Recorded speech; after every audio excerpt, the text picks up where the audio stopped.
കോൺഗ്രസിനെയും രാഹുൽ ഗാന്ധിയെയും രാജ്യസ്നേഹം പഠിപ്പിക്കാൻ ഇറങ്ങിയ സംഖ്യകൾക്ക് വലിയ തിരിച്ചടിയാണ് ഉണ്ടായിരിക്കുന്നത്. BJPയുടെ കർണാടകത്തിൽ നിന്നുള്ള യുവ MP തേജസ്വി സൂര്യയാണ് കോൺഗ്രസിന് രാജ്യസ്നേഹമില്ല, അവർക്ക് മാത്രമേ രാജ്യസ്നേഹം ഉള്ളൂ എന്ന് പറഞ്ഞ് പാർലമെന്റിൽ വിഡ്ഢിത്തം വിളമ്പിയത്. അതിന് മറുപടിയായി രാഹുൽ ഗാന്ധി ഇന്ത്യൻ സൈന്യത്തിന്റെ chief of staff major Naravane തന്റെ പുസ്തകത്തിൽ മോദിയുടെയും രാജ്നാഥ് സിംഗിന്റെയും അമിത്ഷായുടെയും യാഥാർത്ഥ്യം എന്താണെന്ന് തുറന്നു കാണിച്ച് എഴുതിയ കാര്യങ്ങൾ പാർലമെന്റിൽ പറയാൻ ശ്രമിച്ചു. എന്നാൽ ഇത് ജനങ്ങൾ അറിഞ്ഞാൽ സംഖ്യകളുടെ തനിനിറം, രാജ്യത്തെ ചൈനയുടെ മുൻപിൽ ഒറ്റുകൊടുത്ത കാര്യം, മോദിക്ക് വിവരമില്ലാത്ത നട്ടലില്ലാത്ത കാര്യം ജനങ്ങളെല്ലാം അറിയും എന്ന് അവർ ഭയന്നു.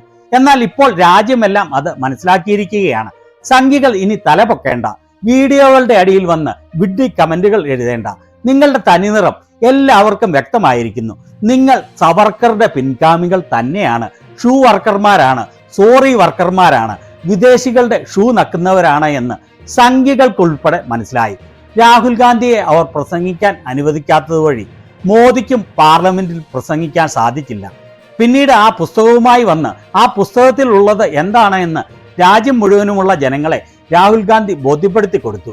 ഇന്നലെ രാജ്യസഭയിൽ സംസാരിച്ച കോൺഗ്രസ് പ്രസിഡന്റ് മല്ലികാർജുൻ ഖാർഗെ നരവണെ ആ പുസ്തകത്തിൽ എഴുതിയ കാര്യം സഭയുടെ മുന്നിൽ വിളിച്ചു പറഞ്ഞു. ആ കാര്യങ്ങൾ നമുക്ക് വ്യക്തമായി കാണുകയും അവലോകനം ചെയ്യുകയും ചെയ്യാം. പിന്നെ ചാനൽ സബ്സ്ക്രൈബ് ചെയ്യാത്തവർ സബ്സ്ക്രൈബ് ചെയ്യാൻ മറക്കല്ലേ. രാഹുൽ ഗാന്ധി നരവണയുടെ പുസ്തകം മോദിക്ക് കൈമാറും എന്നറിഞ്ഞ് മോദി പാർലമെന്റിൽ നിന്ന് ഒളിച്ചോടുകയാണ് ഉണ്ടായത്. എന്നാൽ അതിലും നാണംകെട്ട സംഭവമാണ് സ്പീക്കറെ കൊണ്ട് ഒരു സ്ക്രിപ്റ്റ് കൊടുത്ത് അത് വായിപ്പിച്ചത്. മോദിക്കെതിരെ വനിതാ അംഗങ്ങൾ ശാരീരിക ആക്രമണം നടത്തുമെന്ന് ഇന്റലിജൻസ് റിപ്പോർട്ട് കിട്ടിയതിനാൽ മോദിയോട് സഭയിൽ വരേണ്ട എന്ന് താൻ ഉപദേശിച്ചു എന്ന്. അത് അയാൾ സ്വയം പറഞ്ഞതല്ല, മറിച്ച് അയാൾക്ക് എഴുതി കൊടുത്ത സ്ക്രിപ്റ്റ് എഴുതി വായിക്കുന്നതാണ് എന്നും ഇതിനു മുൻപുള്ള വീഡിയോ നിങ്ങൾ കണ്ടു എങ്കിൽ മനസ്സിലാവും. രാജ്യസഭയിൽ പ്രസംഗിച്ച കോൺഗ്രസ് പ്രസിഡന്റ് മല്ലികാർജുൻ ഖാർഗെ തനിക്ക് കിട്ടിയ സമയത്ത് അതിലെ കാര്യങ്ങൾ സഭയിൽ വ്യക്തമായി പറഞ്ഞു. സ്പീക്കർ തടസ്സപ്പെടുത്തുകയും ഭരണപക്ഷ അംഗങ്ങൾ വലിയ ഒച്ചപ്പാടുണ്ടാക്കുകയും ചെയ്തെങ്കിലും അദ്ദേഹം പറയാനുള്ളത് പറഞ്ഞു. അദ്ദേഹം പറയുന്നത് നമുക്ക് കേൾക്കാം. ലോക്സഭ में जो होता है यहाँ पर उठाना उचित नहीं है.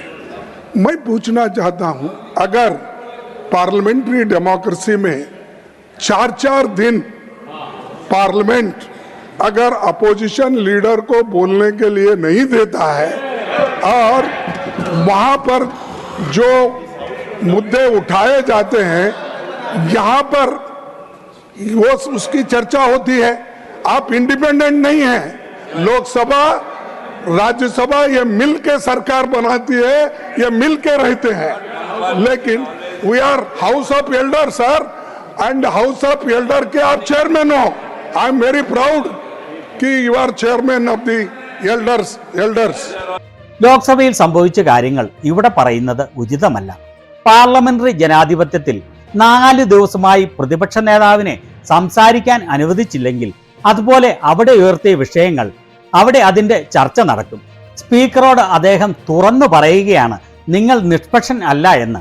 ലോക്സഭയും രാജ്യസഭയും ചേർന്നാണ് സർക്കാർ ഉണ്ടാക്കുന്നത്, അത് ഒരുമിച്ചാണ് പ്രവർത്തിക്കുന്നത്. എന്നാൽ നമ്മൾ ഉപരിസഭയാണ്, നിങ്ങൾ ഉപരിസഭയുടെ ചെയർമാനാണ്, നിങ്ങൾ ഈ സഭയുടെ ചെയർമാനായതിൽ ഞാൻ വളരെ അഭിമാനിക്കുന്നു. അദ്ദേഹം തുടർന്ന് പറയുകയാണ്, मेरा एक ही निवेदन आपसे है कि ये बार बार नेहरू जी को गालियां देना, इंदिरा जी को गालियां देना, अपोजिशन लीडर के लिए आपने जो शब्द उपयोग करे वो खंडनीय है. और वो ये चाहते हैं कि भाई ये नरवणे की किताब है, इसमें क्या है मुझे मालूम नहीं, मैं पढ़ के बताता हूँ.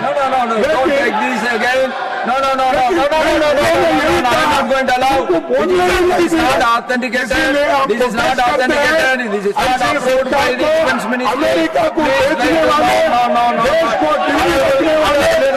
प्रोटेस्ट करते हैं. താങ്കളോട് എനിക്ക് ഒരു അപേക്ഷയാണ് ഉള്ളത്.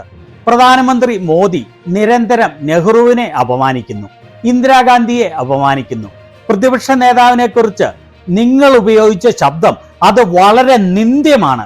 വളരെ വേദനയോടെ അരിശത്തോടെയാണ് സഭയിലെ ഏറ്റവും സീനിയർ നേതാക്കളിൽ ഒരാളായ മല്ലികാർജുൻ ഖാർഗെ മോദിയോട് ഇത് പറയുന്നത്. ഈ നരവണയുടെ പുസ്തകത്തിലുള്ളത് എന്താണ് എന്ന് എനിക്കറിയില്ല, ഞാനത് വായിച്ചു പറയാം. ഉടനെ തന്നെ സ്പീക്കർ പേടിച്ചു വിറച്ച് ഭ്രാന്തിളകി പറ്റില്ല പറ്റില്ല പറ്റില്ല എന്ന് അലറി കരയുകയാണ്. പ്രതിപക്ഷ നേതാവിനെ സംസാരിക്കാൻ പോലും അനുവദിക്കുന്നില്ല. സ്പീക്കർ പറയുകയാണ്, അത് ഓതന്റിക്കേറ്റ് ചെയ്യുകയില്ല, അത് അപ്രൂവ് ചെയ്യുന്നില്ല, അത് ഡിഫൻസ് മിനിസ്ട്രി അപ്രൂവ് ചെയ്യാത്തതാണ്. എന്നിട്ട് മൈക്ക് സംഘികൾക്ക് കൈമാറുകയാണ്, രാജ്യസഭയിൽ ഊളത്തരം വിളിച്ചു പറയുന്നതിന് വേണ്ടി. ഇതാണ് രാജ്യത്ത് നടക്കുന്നത്.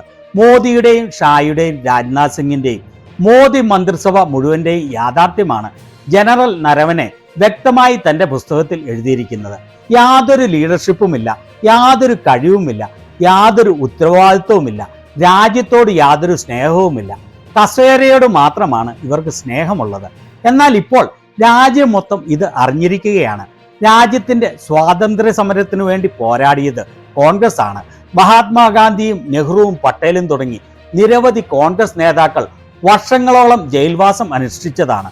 സ്വന്തം ജീവനും ജീവിതവും മറന്നാണ് അവർ ബ്രിട്ടീഷുകാരോട് പോരാടുകയും ജയിൽവാസം അനുഷ്ഠിക്കുകയും ചെയ്തത്. വളരെയേറെ കോൺഗ്രസുകാരുടെ ജീവൻ ഇതിൽ നഷ്ടപ്പെടുകയും ചെയ്തു.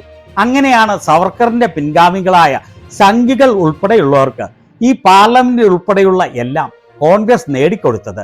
എന്നാൽ മോദിയും കൂട്ടരും കോൺഗ്രസ് നേടിത്തന്ന സ്വാതന്ത്ര്യവും പരമാധികാരവും ചൈനയുടെയും അമേരിക്കയുടെയും മുൻപിൽ പണയം വയ്ക്കുകയാണ്. അവർ ഉണ്ടാക്കി വെച്ചതെല്ലാം അദാനിക്കും അംബാനിക്കുമായി വിൽക്കുകയുമാണ്. രാജ്യസഭയിൽ മോദിയുടെ മുഖത്തു നോക്കി തക്കതായ മറുപടിയാണ് മല്ലികാർജുൻ ഖാർഗെ കൊടുത്തത്.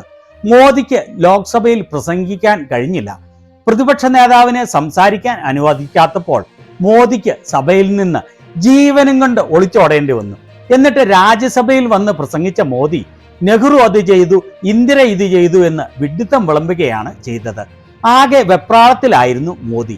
മോദിയുടെ പ്രസംഗം കാണുമ്പോൾ തന്നെ അറിയാം, ആകെ ഭയന്ന് വിറച്ച് പരിഭ്രാന്തനായാണ് എഴുതിക്കൊടുത്ത വിഡ്ഢിത്തങ്ങൾ വായിച്ചത് എന്ന്. തന്നെ അപമാനിക്കുകയാണ് എന്ന് പറഞ്ഞ് കോൺഗ്രസിനെയും നെഹ്റുവിനെയും ഇന്ദിരാഗാന്ധിയെയും രാഹുൽ ഗാന്ധിയെയും മൻമോഹൻ സിംഗിനെയും അപമാനിച്ച് സംസാരിക്കുകയും മാത്രമാണ് രാജ്യസഭയിൽ മോദി ചെയ്തത്. ലോക്സഭയിൽ അങ്ങനെയൊന്നും ചെയ്യാനുള്ള അവസരം മോദിക്ക് ലഭിച്ചില്ല, അല്ലെങ്കിൽ അതിനുള്ള തൻ്റെ ഇടമുണ്ടായില്ല. താൻ കുത്തിയ കുഴിയിൽ താൻ തന്നെ വീണിരിക്കുകയാണ്. മോദി കുഴിച്ച കുഴിയിൽ മോദി തന്നെ വീണിരിക്കുന്നു. സംഘികളോട് ഞാൻ ചോദിക്കാൻ ആഗ്രഹിക്കുകയാണ്, എങ്ങനെയാണ് നിങ്ങൾ പുറത്തിറങ്ങി നടക്കുക? നിങ്ങൾക്ക് 1% നാണവും മാനവും ഉളുപ്പുമുണ്ടോ? കഴിവില്ലാത്തവൻ മാത്രമാണെങ്കിൽ പോകട്ടെ. പേടിച്ചു തൂറിയായ രാജ്യത്തിന്റെ അഭിമാനം പണയം വെച്ച മോദിയെയും കൂട്ടരെയും ഇനിയും ഇങ്ങനെ നാണം കെട്ട് കൂലിയെഴുത്തെഴുതി വിശ്വഗുരുവാണ് എന്ന് സ്ഥാപിക്കാൻ ശ്രമിക്കുന്നതിൽ നിങ്ങൾക്ക് യാതൊരു ഉളുപ്പും തോന്നുന്നില്ലേ? സമയം വൈകിട്ടില്ല.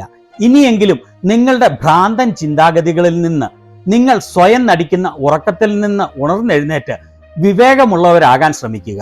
അത് നിങ്ങളുടെ ജീവിതത്തിൽ നന്മയെ വരുത്തൂ എന്ന് ഞാൻ നിങ്ങൾക്ക് വാക്ക് തരുന്നു. ഇതിനെക്കുറിച്ചുള്ള നിങ്ങളുടെ അഭിപ്രായങ്ങൾ താഴെ രേഖപ്പെടുത്താൻ മറക്കല്ലേ.